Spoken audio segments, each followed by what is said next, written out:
G'day fellas and welcome to a casted game. Spawning in over on the west hand side of the map, we've got Hera, who is playing the Holy Roman Empire. He's going to be starting off with a couple of villagers, not looking to go for a prelate this game, and going to be moving out towards his lumber camp as soon as possible. Got to build that bad boy. There we go. Going to be dropping that one down, and a couple of villagers heading out towards that wood line. Going to be dropping down a house as well, and probably looking to take his back pond here. It is nice and safe. Now, we are playing on the map Nagari. He's going up against Chrysaor. Now, this is probably a bit of a difficult name for me to say, so I'm just going to go with Chris, just because Chrysaor, it kind of looks a little bit Russian. I don't know, maybe Ukrainian, something like that, with the AOR, that sort of thing. Is it Chrysaor? But one thing to note is obviously we're on Nagari. Now, they've actually fixed this up. So for anybody who is familiar with how Nagari used to go, it could kind of be a little bit random as to how many deep sea fish you would get in your back pond. But they've made it so that you are guaranteed to at least get 2. And we can see Hera's actually got a very good spawn back here, having 3. So this is basically a black forest, a black forest pond. So this is really, really good. In fact, it's much better than a black forest pond because black forest ponds, typically you only get 3 of these shallow water fishes, but it looks like he's going to have 8. So he's going to be feeling pretty damn good about himself. Now, his opponent, who's playing the Mongols, is going to be coming towards the middle here, actually going to be opting for an outpost nice and early as well. So just playing it safe. And I think that's a smart thing to do. So just to talk a little bit about how this matchup typically would go, not how this matchup would go, but typically how Mongols would work on this matchup is it's always going to be for them about scouting the middle. So you can see we've already got the double fishing boats coming in now. He will opt for an Uvu. At least he should opt for an Uvu, actually. Yeah, there we go. So I'm surprised he didn't go for an Uvu first. Now, this player is ranked rank 33, so it is a person who knows what they're doing. That is important to get out, because like a lot of people be like, oh no, 100%, you must go on Uvu start. Well, this guy's rank 33, he hasn't gone for an Uvu start, so obviously you mustn't, because he wouldn't be that high, you know, if he didn't know what he was doing. Let's just say that much. So one of the things that you can see players do is get that Uvu out and look to get a barracks out nice and early. But he's probably going to know, look, my opponent knows that I'm playing Mongols. He would be suicidal if he tried to expand towards this middle pond. So he's probably not doing that. And we actually see that Chris isn't even scouting this middle pond. He's just going to assume his enemy is not doing that. So I don't know whether that's a smart move there, but probably just puts 2 and 2 together and says, look, Hera's a good player. He's going to know that he shouldn't be doing that. But Hera getting a couple nice little hits on there, doing a bit of animation cancelling. For anybody unaware, there is a little animation cancel that you can still do with the scout, but it's different from the last one. The last one was with the ranged attack for deers specifically, but this one is now for units that are, or for ranged units, and melee units, and it is specifically you right-click the unit and then you move and then you right-click again. It's a very simple animation cancel, but you can get it hitting pretty damn quick. So Chris going to come out towards the north here, going to look for a dock, doesn't actually spot anything, so this could be a little bit bad for him, especially because the wolves are here, but it does look like he is going to head up. He will spot the dock, will spot the fishing boats, and that's going to give him all the information that he needs. He's actually gone for an Uvu up towards the north here, so that's only recently gone up. He's going to look to do a bit of long-distance shopping here as well. He may actually look to put down a Gur. Oh no, he's going to go for a stable. Okay, very curious. So this is quite a late stable, so typically you would expect to see that stable come down to maybe about like 2 minutes. I mean, he's got a pretty decent fishing economy out at this point. So I'm curious whether, I don't think we're going to see professional scouts from him because he's going to have no issue when it comes to food. But he could definitely look for some early aggression combined with a, if he was to drop an outpost down here, there's almost no way that Hera can actually hold this. So if he drops an outpost right on the shoreline, he brings in a couple of horsemen or a couple of scouts, he's going to be fine. And Hera doing a little bit of harassment here. Villager going to be getting inside the outpost and managing to stay alive for now, but Hera will be coming back. Do not mistaken the almighty Hera. But now we'll take a look over at his opponent, and no Gur coming out just yet. It looks like he's going to be doing a little bit of long distance mining, going to be dropping down that Gur now. So Hera continuing to loop around. We'll take a look over at how Hera is doing. He has dropped the Archon Chapel down, and a beautiful Archon Chapel he's got here. Take a look at this one. So going to be able to capture on the if we have a look here, so it should capture the majority of the town center, so you'll need to bring these sheep over onto the other side if you want to take advantage of that, but we'll capture the gold mine, we'll capture the wood line. What else does it really capture? Nothing else really. Yeah, maybe if he goes professional scout, but I don't think he's going to be going that. When it comes to Hera's build order, obviously there's a lot of different things that he can do. But I would expect in this situation that he probably looks for some sort of fast castle, maybe into knights, or even a little bit of horseman play in the second age. So we'll have to see how he goes for it. But now, heading towards his opponent base, Chris looking like he wants to get his age up in queue as well. And you can see by the 6 villagers on gold, he's probably going to be going a fast castle. Double horseman coming out for Chris now. So he's going to be looking to put the pressure on as well. And Mongol Khan going to be chasing back that scout, forcing it to come back to Hera's base. Age up going to be coming down now. Deerstone's no surprise. There it is. Now, you could go for the Silver Tree on this map. Probably wouldn't be terrible. In fact, I think I have seen... I've seen Doubt go the Silver Tree on this map. At least I think I have. Wouldn't be terrible. Like, you could put it back here. You'd get a very decent trade route there. The main thing is, obviously, there's plenty of gold on this map. You've obviously got almost infinite food sources in the fish because they do regenerate over time. But, yeah, I guess that is always one option. Chris going to be going up with the Deerstone, so looking like he wants to just continue fishing boat production for the moment. So you can see he's got the 7 villagers on wood, so that's going to be enabling that. And then the villagers on gold to me indicates that he wants to go up to the next stage. So we'll see how he plays it, whether he changes that decision or whether he's opting for something else. But we do see those horsemen coming around the back. Hera reaching the next age now. 6 minutes, not a bad time.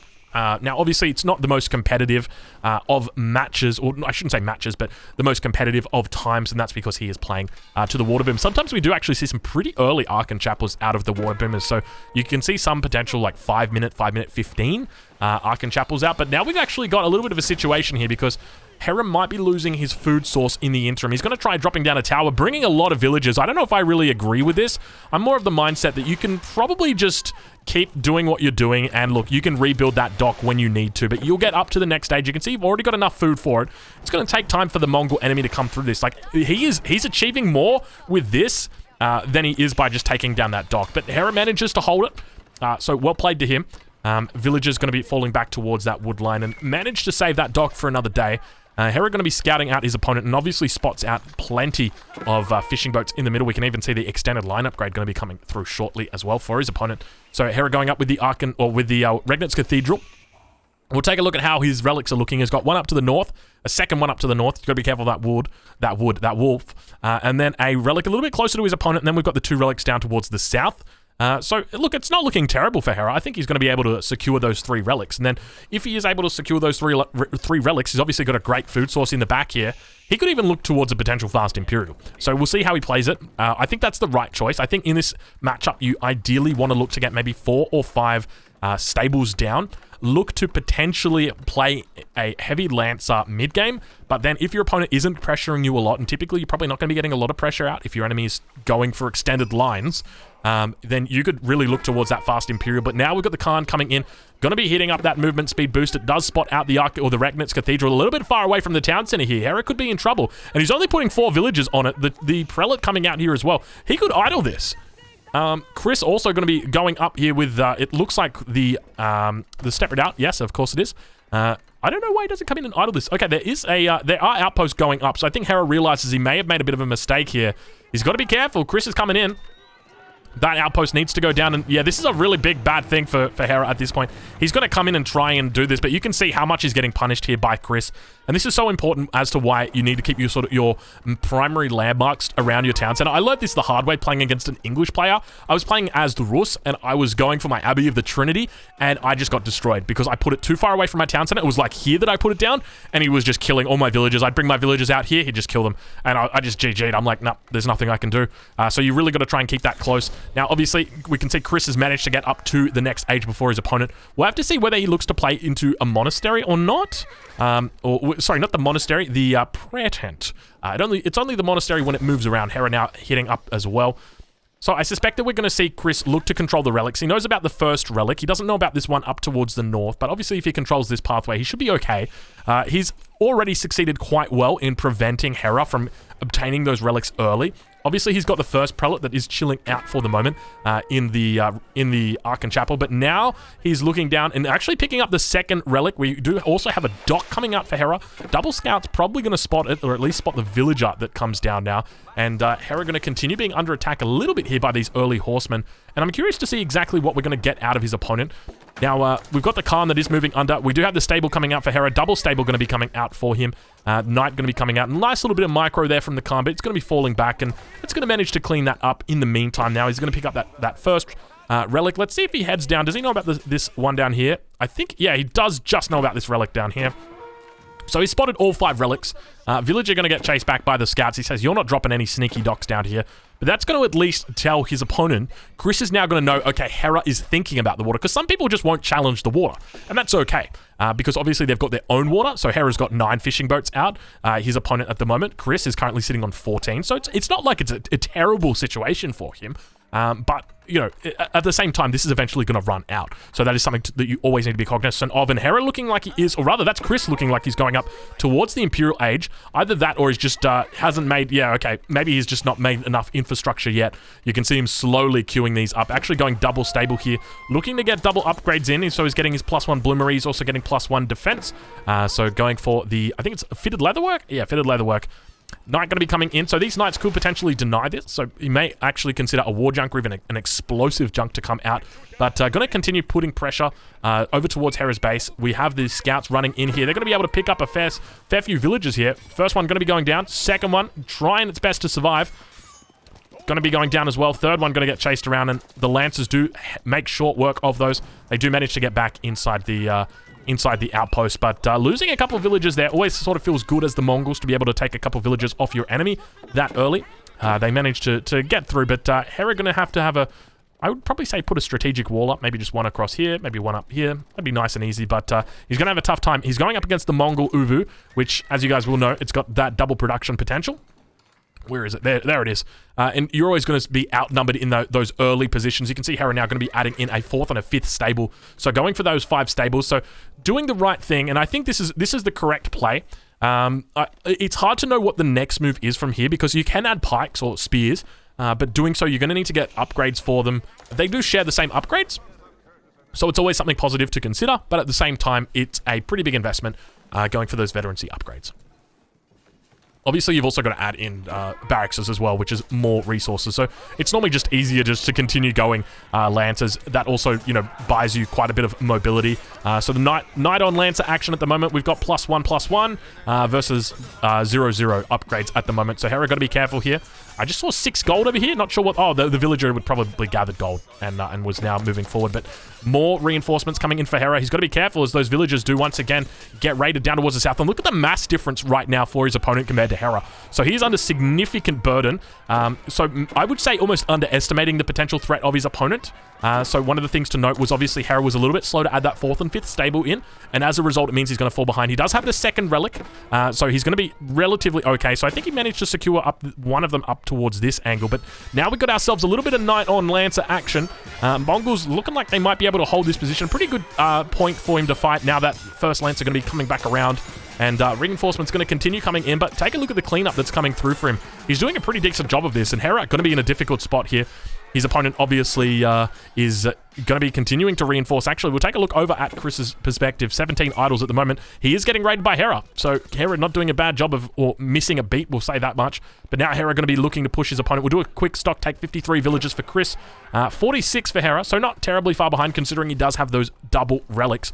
And he could potentially look to transition here into an Imperial Age. But as I mentioned, the one difficult thing that you've got is that your enemy is always going to continue to mass. And once they get those +2 upgrades, so your town center really is meaningless in those fights. So it becomes basically, you know, Lancer versus Knight, no matter what, under any point of the map. And then once your opponent sort of idles you, then there's really not a lot you can do. So unless you're going to be able to find that window, you're only really going to be able to do that if you're able to push into your opponent's base and start to take out villages yourself. But you can see there's plenty of knights in here, or plenty of lancers rather. He's got 8 lancers, Chris does, compared to Hera in his base, and another 8 over here. So he's got plenty of units out on the field.